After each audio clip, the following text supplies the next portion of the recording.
Bienvenue sur Christ for Life, où nous parcourons la parole de Dieu verset par verset pour éveiller votre âme, approfondir votre foi et vous inviter à devenir davantage comme Jésus. Au commencement, il n'y avait pas de ciel, pas d'espace pour respirer. La création était submergée dans des eaux profondes et informes. Un océan sans fond, indivisé. Silence. Ténèbres. Pression. Puis, depuis le trône éternel, une voix perce les eaux. Qu'il y ait une étendue au milieu des eaux, et qu'elle sépare les eaux d'avec les eaux. Et Dieu fit l'étendue, et sépara les eaux qui sont au-dessous de telle étendue d'avec les eaux qui sont au-dessus de telle étendue. Et cela fut ainsi. Dieu appela l'étendue ciel, Shamaïm, et il y eut un soir, et il y eut un matin, ce fut le second jour. La parole divine crée un espace sacré.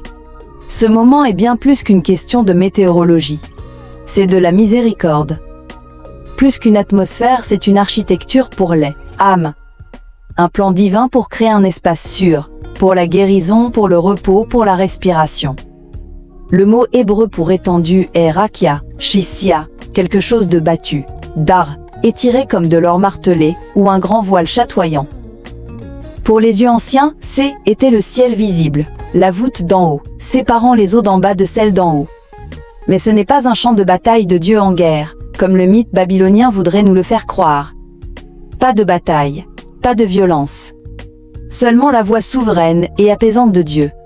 Pas de dés, épée, juste la parole, pas de sang, juste une frontière. La guérison commence avec l'espace. Le rakia n'est pas un mur rigide, mais un auvent sacré de paix, une membrane perméable entre le ciel et la terre.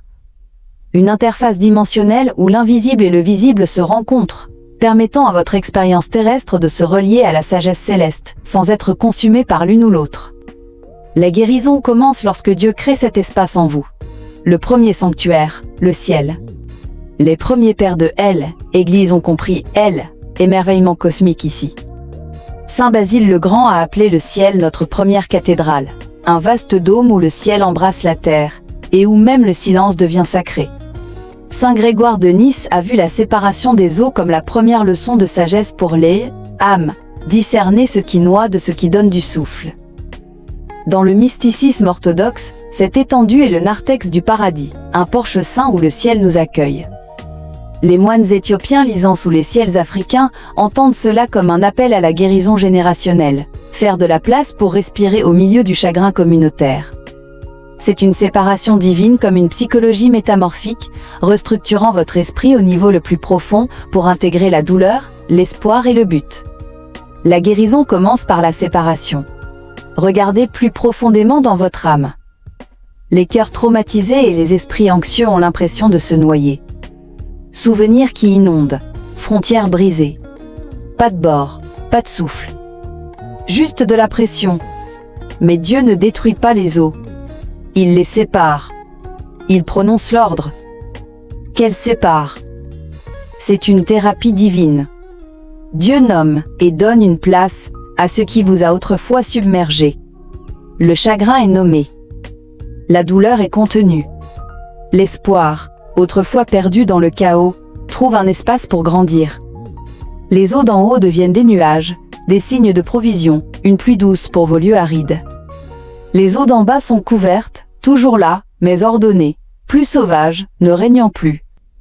Vous vivez maintenant dans l'espace sacré que Dieu a créé pour votre guérison. La chronologie thérapeutique. Remarquez quelque chose de profond. Contrairement aux autres jours, le deuxième jour ne dit pas « Et Dieu vit que cela était bon ». Pourquoi? Parce que le travail n'est pas terminé. La séparation n'est pas la fin, c'est le commencement. Tout comme vous. Vous pouvez vous sentir suspendu entre le chaos et la création. Vous ne voyez peut-être pas encore la bonté. Mais le dôme est déjà en place. La guérison est en cours. Dieu est patient, vous faisant passer du chaos à la possibilité divine. C'est le rythme du temps sacré, une chronologie thérapeutique marquée par la confiance et l'espoir. Le Christ, notre véritable étendue. Et puis vint la croix.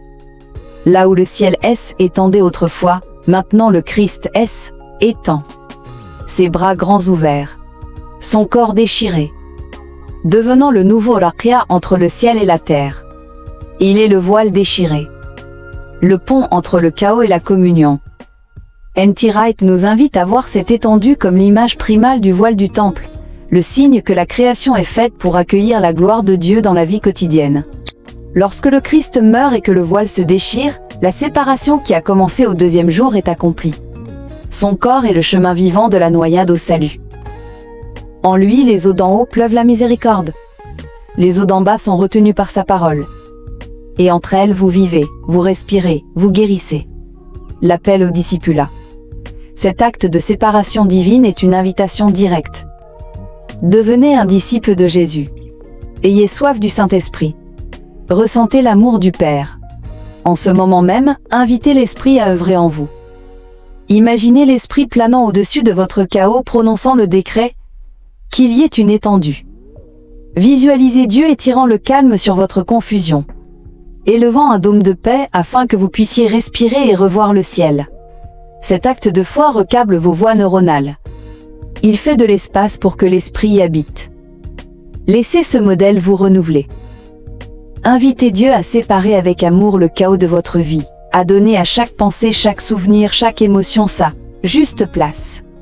Accueillez les limites non pas comme une perte mais comme le dôme nécessaire où l'amour et le but grandissent.